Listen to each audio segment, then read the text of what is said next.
tu ne amicaro ni la gioion festas nur, nec rivero, nec montaro plus.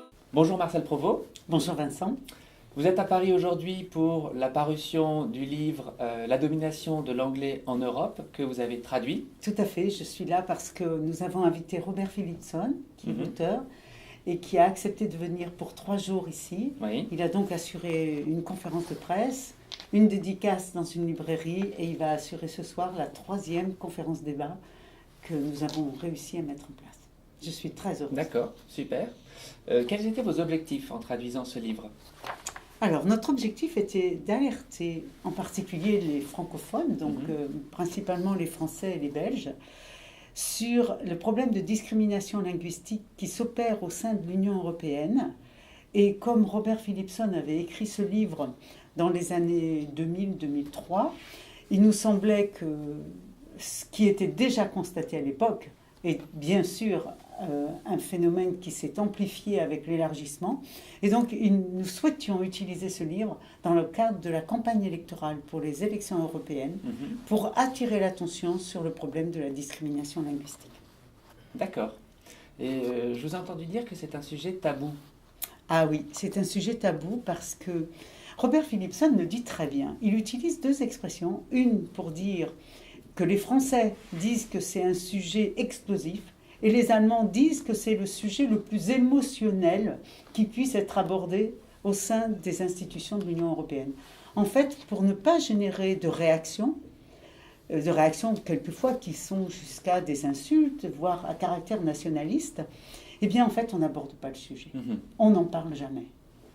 Dans son livre, il le montre très bien dans le 1er chapitre où il parle du laisser-faire. D'accord. En fait, le problème existe, tout le monde en a conscience, et tout le monde évite d'en parler. On ne parle jamais du problème des langues au sein des structures européennes.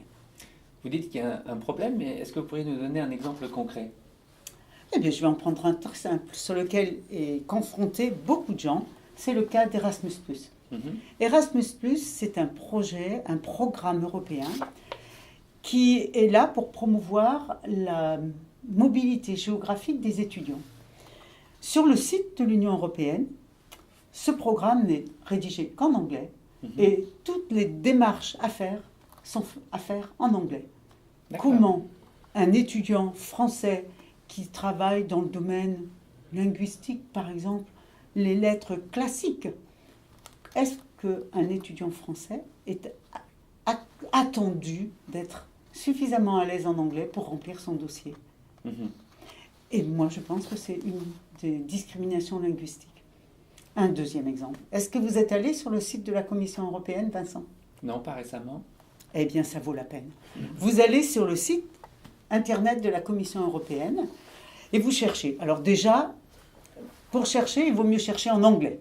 Et puis après, vous avez une petite icône avec des couleurs de drapeau qui vous dit quelle langue vous pouvez choisir. Parfait, vous allez sur votre petit drapeau français, vous cliquez, vous accédez au texte de cette page en français. En français, c'est encore faisable.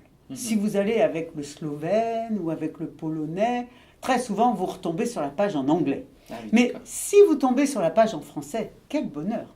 Mais vous souhaitez aller voir le document qui précédait celui-ci. Et donc vous allez aller essayer dans le texte de trouver le lien qui vous emmène. Eh bien non, vous retombez sur une page en anglais. Et quand vous êtes sur cette page en anglais, il faut chercher le petit drapeau français pour trouver la traduction de la page en français. Ceci dit que le site de la Commission européenne a été conçu et réalisé uniquement en anglais et que ce que vous trouvez dans une autre langue, eh bien c'est une page, page par page, les pages traduites. Eh bien vous ne D'accord. pouvez pas naviguer en français. D'accord, non, effectivement. Mais en quoi est-ce que cela a une incidence sur la vie quotidienne ? Parce qu'on ne va pas tous les jours sur le site de la Commission. La vie quotidienne des Européens, en quoi est-elle impactée ? Alors, on peut imaginer que ça n'a pas d'impact sur la vie quotidienne. À part que quand même, vous savez que 60 à 80% du travail de nos députés et de nos sénateurs, c'est de transcrire dans le droit français les décisions de l'Union européenne. Oui. À partir de là, quand vous voulez retrouver les textes sources, ils ne sont qu'en anglais.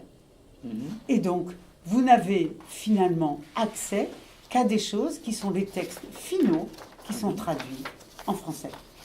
Je vais prendre le cas, alors c'est pas vous et moi, nous ne sommes pas députés européens, mais un député européen, s'il doit travailler dans une commission, il n'aura accès qu'à des textes intermédiaires en anglais, de temps en temps en français, parce que le français est encore peut-être un tout petit peu plus utilisé que d'autres langues, mais pour la grande majorité des députés européens, ils n'ont des documents qu'en langue étrangère.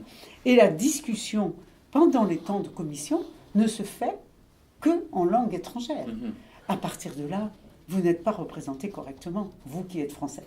Oui, effectivement. Le livre contient de nombreuses propositions d'action. S'il n'y en avait qu'une à mettre en œuvre pour les 5 prochaines années, laquelle souhaiteriez-vous voir mise en œuvre?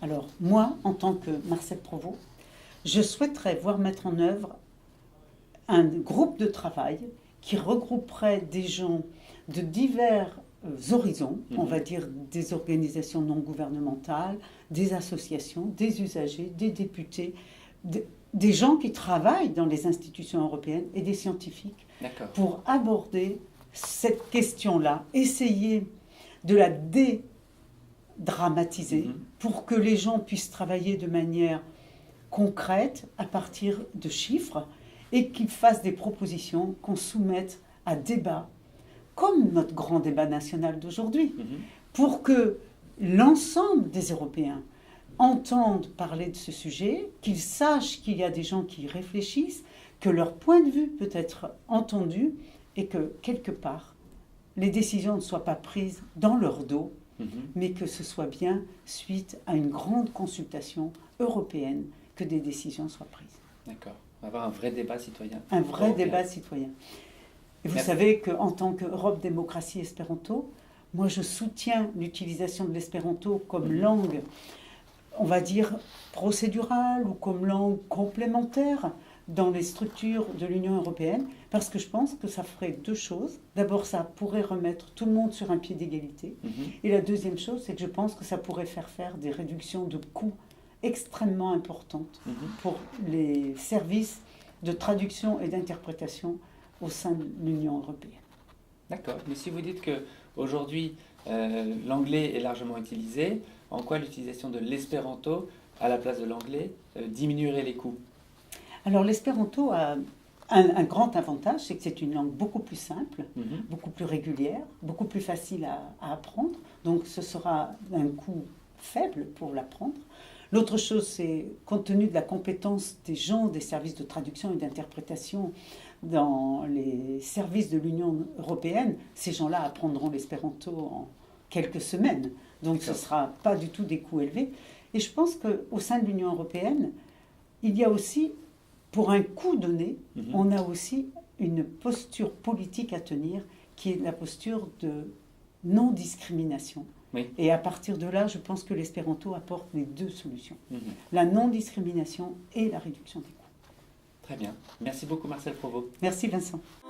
O Europo, heimonia, troda radis radivi, numbrile gubelo via, ciu estas vi.